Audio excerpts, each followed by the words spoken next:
up, guys? Zach here, Catoctin CrossFit with your Tuesday, May 5th workout. It's snatch day for us. To start the day, I want you to follow our link for our snatch warm-up video. Use a barbell, use a single dumbbell, PVC pipe, or broomstick, anything you have at your house just to get that jump, shrug, high pull, and overhead squat mechanic warmed up for the day.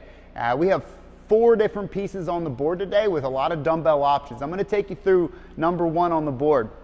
Our interval, we're going to look at an every 90 second for 7 rounds of a snatch complex. Our complex consists of 1 power snatch, 2 hang power snatches, and 1 overhead squat.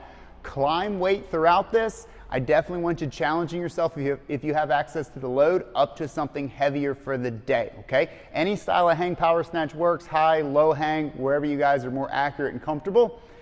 Looking at dumbbell options with this. Maybe we don't have access to a barbell. I still want you to train the same mechanic with a single dumbbell today.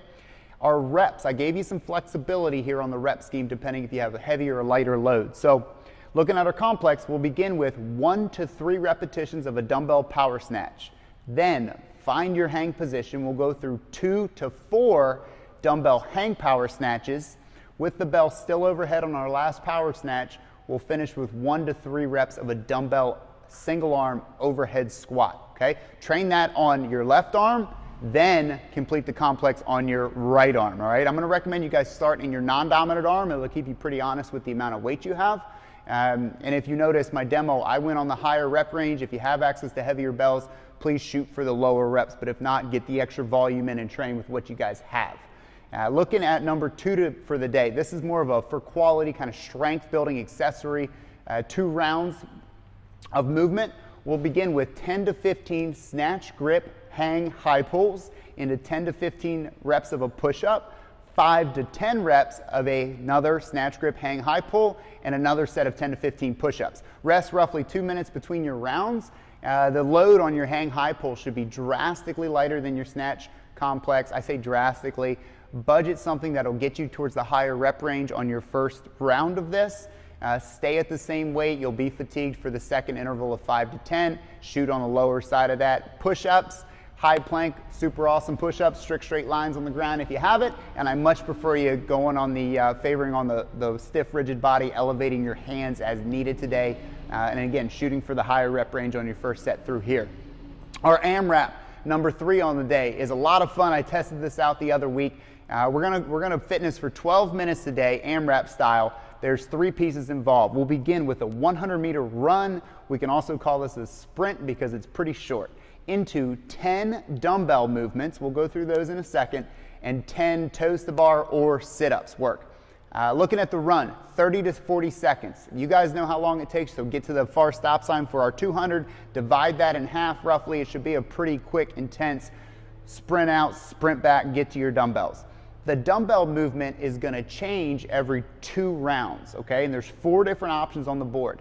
For round 1 and 2, we'll go through 10 dumbbell push presses. For rounds 3 and 4, we'll go through 10 alternating arm dumbbell snatches. Rounds 5 and 6, 10 dumbbell hang power cleans. In rounds 7 and 8, we'll finish with the beloved 10 dumbbell thrusters, okay? If you guys get that done, you get through round 8 in the 12 minutes, it's an AMRAP, so guess what? We get to start over again with the push presses, okay? If you have access to a rig, give me the toes to bar, kipping back swing works, or a standard style sit-up or lying leg lift will work as well for this, okay? The goal with the workout is to get into the round of 7 or 8. Okay, so if you're finding that through a warm-up round or you feel like you're not going to get there, I want you to immediately reduce repetitions on the movements. Maybe the run distance, we simply clock 30 seconds worth of running, and take your dumbbell and your toe to bar or sit-up movement down by 3 to 5 reps on every round, because you will repeat this again up to 8 times. It becomes a lot of volume. Last piece on the board, we have 2 movements for our core work today. The rep scheme is 30, 20, 10 movements of a plank plate lift. This is a new one we're playing with, and a lying hip lift. Looking at the plank plate lifts, it's a tough one to say. Find a stiff, rigid, high plank. A plate will begin in front of your right arm.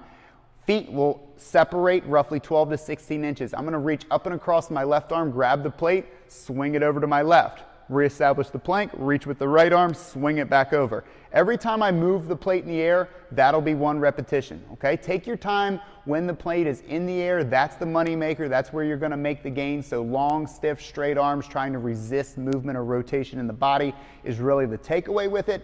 Any light or loaded object works. So I'm using a 2.5 pound plate. A light dumbbell works, even a barbell clip. A can of soup would work for this today. Looking at the lying hip raises, I'm simply gonna lie back, tuck the hands under the lower back to give my lumbar some support. I'll find a full leg raise up, and I'll simply pop, push the heels up to the ceiling, return to about 90 degrees, pop and push, okay? Every time the heels drive up will be 1 repetition. Again, 30 reps of each, 20 of each, and 10 of each will finish off your day.